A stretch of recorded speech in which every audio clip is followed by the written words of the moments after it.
කල්පූර් වනාන්තරයක යුගාන් කපුටා සග වාදිතා කපුටා එක ගස උඩ එයාගේ දරුවෝ දෙන්නෙක් එක්ක ජීවත් වුණා. එක දවසක් එයාලගේ කූඩුව ළඟට මහිරාජාලියෙක් ආවා. වර්රේ වා යුගාන් කපුටා ඔයාගේ දරුවෝ දෙන්නම ගොඩක් ලස්සනට ඉන්නවා. එයාලා දෙන්නව කාලා මම මගේ බඩගින්න නිවාගන්න යනවා. හා ඔයා මොකද කියන්නේ? මගේ දරුවෝ දෙන්නම අද තමයි බිත්තරයෙන් එළියට ආවේ. ඔයා එවිත් මගේ දරුවන්ව කනවා කියලා කියන්නේ? ඔයාලගේ දරුවන් හරිම පොඩි නිසා ඒගොල්ලෝ හරිම රසට තියෙනවා. ඒ නිසා තමයි මම එහෙම කිව්වේ. හේ කුරිරු රාජාලියා මෙතනින් යන්න. නැත්නම් ඔයාට මට වඩා නරක කෙනෙක් කොහෙවත් දකින්න ලැබෙන්නේ නැහැ. මගේ දරුවන් දෙන්නම දැන් තමයි බිත්තරයෙන් එළියට ආවේ.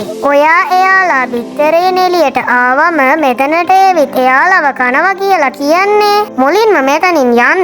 නැත්නම් මම ඔයාට පහර දෙනවා. මගේ දරුවන්ව බේරගන්න. මම මගේ ජීවිතයකුත් නැති කරලා දානවා. හරි මම ඔයාගේ දරුවන්ට කිසිම දෙයක් කරන්නේ නැහැ. නමුත් එක කොන්දේසියක් තියෙනවා. කිසිම කුරුල්ලෙකුට මගෙන් බේරගන්න බැරි බව ඔබ දන්නවා. ඉතින් ඔබ මගේ කොන්දේසිය ඉටු කළහොත් ඔබට ඔබේ දරුවන්ව බේරාගත හැකිය. මගේ දරුවන් බේරා ගැනීමට ඔබ කියන ඕනෑම දෙයක් කිරීමට මම සූදානම්. මුලින්ම මට කරන්න ඕන දේ කියන්න.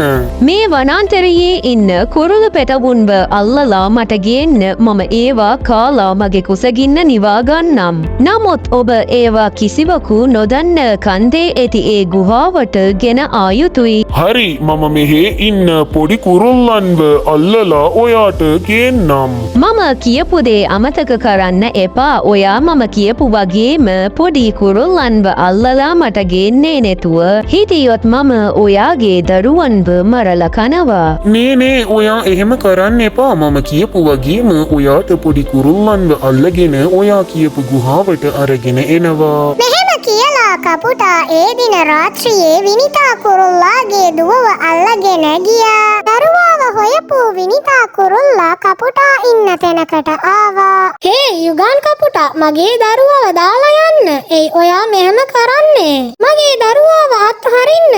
එයා පොඩි දැන් තමයි එයා ඉපදුනේ. මට ඔයාගේ දරුවාව අත්හරින්න බෑ. මට දැන් ඔයාගේ දරුවා ඕනේ. ඔයා මොකද කියන්නේ? ඔයාට මොන ප්‍රශ්නයක් වුණත් මට කියන්න.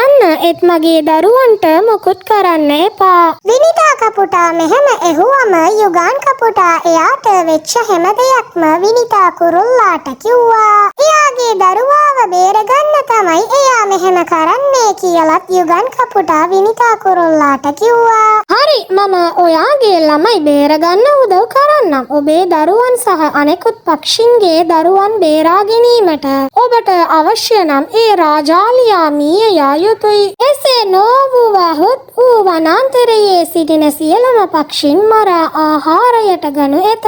විනිතා කුරුල්ලා මම මොකද කරන්න ඕන? ඔබට කිසියම් අදහසක් එත්නම් මට කියන්න. එසේ නොවුවහොත් ඒ රාජාලියා පැමිණ මගේ දරුවන් රැගෙන යනු ඇත. ඒ විට මම තනිව අසරණව සිටිමි. හරි මට අදහසක් තියෙනවා. මම කියන විදියට කරන්න. හෙට අපි එකතු වෙලා ඒ රාජාලියාට හොඳ පාඩමක් උගන්වමු. ඒ රාජාලියාට කන්ද උඩ තියෙන ගුහාවට එන්න කියන්න. ඊළඟ දවසේ යුගාන් කපුටා සහ විනිතා කුරුල්ලා කන්දේ ගුහාවක් ඉදිරිපිට සිටගෙන සිටි අතර ඒ අවස්ථාවේදී රාජාලියෙකුද එතනට පැමිණියේය. හේ යුගාන් කපුටා ඔයා මම කියපු දේ අරගෙන ආවද? ඒක කොහෙද තියලා තියෙන්නේ? ඉක්මනට දෙන්න මට ගොඩක් බඩගිනේ. රාජාලියා මෙහෙම ඇහුවම විනිතා කුරුල්ලා කියපු වගේම රාජාලියාට යුගාන් කපුටා බොරුවක් කිව්වා. ඔව් මම ගෙනල්ලා තියෙනවා. මේ ගුහාව ඇතුලේ තමයි මම ගොඩක් කුරුල්ලන්ව අරගෙන එවිත් තියලා තියෙන්නේ. ඉක්මනට ගුහාව ඇතුලට ගිහින් ඔයාගේ කුසගින්න නිවා ගන්න. හරි යුගාන් කපුටා මම ගොඩක් දවසක පස්සේ මේ වගේ පොඩි කුරුල්ලන්ගේ ලේ බොන්නයි යන්නේ.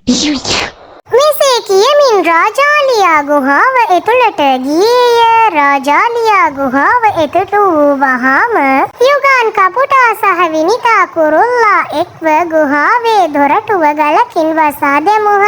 රාජාලියා ගුහාව තුල මිය ගියේය. රාජාලියාගේ කරදර වලින් තොරව අනෙක් පක්ෂීන් වනාන්තරයේ සතුටින් ජීවත් වීමට පටන් ගත්හ.